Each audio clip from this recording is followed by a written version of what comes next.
Para definir, então, esse nosso tema de agora, argumentação, podemos partir do princípio de que se trata do uso de justificativas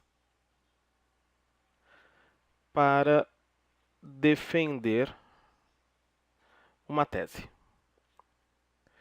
Tese, aqui é um termo técnico, que a gente pode traduzir por opinião, a gente pode traduzir por ponto de vista. O mais importante é entender que só é possível falar em argumento, só é possível falar em justificativa quando se tem um ponto de vista, uma opinião, uma tese a se defender. Pensando nisso, eu peço que você leia aqui comigo esse fragmento que foi publicado no site da Unesco. Aqui é o acesso à internet no Brasil, o tema. Se diz assim: uma grande porcentagem de brasileiros não possui computador em casa. Destes, a maioria não tem qualquer acesso à internet, nem no trabalho, nem na escola. Bom, esse fragmento aqui, nós podemos dizer que se trata de um texto informativo. Por que esse texto é predominantemente informativo? Porque ele apresenta esse dado, não é? Ele menciona aqui uma pesquisa segundo a qual uma grande porcentagem de brasileiros ainda não tem acesso à internet em qualquer ponto, mas não se faz aqui um comentário sobre esse dado.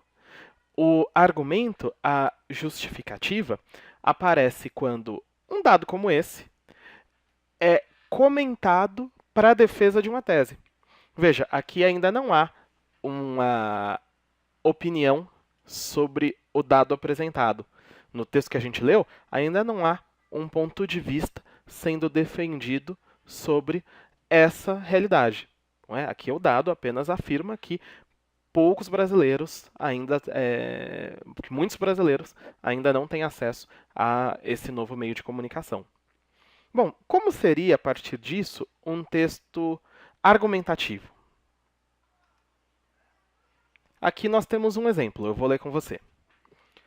Segundo dados publicados pela Unesco, expressiva parcela de brasileiros ainda não possui computador em casa, e destes a maioria não tem qualquer tipo de acesso à internet, seja no trabalho, seja na escola. Tendo em vista a constante armazenagem de bens culturais do mundo digital, desde obras literárias consagradas disponíveis para download até vídeos hospedados em sites como o YouTube e Vimeo, a disparidade no acesso a ferramentas digitais intensifica a já considerável desigualdade no acesso à cultura no Brasil. Bom, alguns aspectos importantes. É possível observar que esse novo fragmento incorpora esses dados que foram mencionados no primeiro. Aqui se menciona a pesquisa da Unesco, não é? Que é de onde essa informação foi extraída, e que expressiva parcela dos brasileiros ainda não possui computador em casa e destes a maioria não tem acesso à internet em nenhum ponto. Veja que esse fragmento aqui é exatamente o trecho publicado originalmente no site da Unesco como uma informação. O que é que faz, porém, esse segundo texto não mais um texto só informativo, mas sim um texto argumentativo?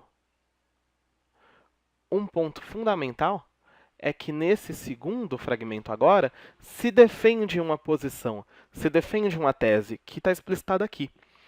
A disparidade no acesso a ferramentas digitais intensifica a já considerável desigualdade no acesso à cultura no Brasil.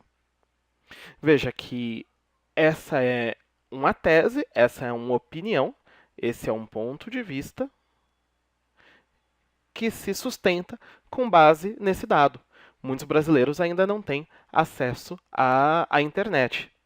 Esse trecho sozinho, porém, para fundamentar essa tese, não seria suficiente. No texto argumentativo, é fundamental deixar claro por que determinada informação permite a defesa de certo ponto de vista. Veja, aqui nós temos o dado que foi apresentado nesse mesmo texto. Mas para que fique claro por que esse dado sustenta essa tese, vem um comentário. Aqui esse, tendo em vista a constante armazenagem de bens culturais no mundo digital, é fundamental lembrar que muito do que há de cultura, de conhecimento hoje, está disponível na internet, está armazenada nesse mundo digital. Para aí sim haver essa relação entre o dado poucas pessoas têm computador em casa e a tese que se defende, há uma desigualdade no acesso à cultura no Brasil. Então, isso mostra que para que a tese seja defendida, que a tese seja sustentada, é fundamental que as justificativas vão além dos dados, mas sejam sim comentários sobre os dados que o texto apresenta, comentários sobre os dados apresentados. Bom, em seguida, eu te convido a resolver exercício que leva em conta essa distinção entre texto informativo e texto argumentativo. Depois do exercício, voltamos a conversar.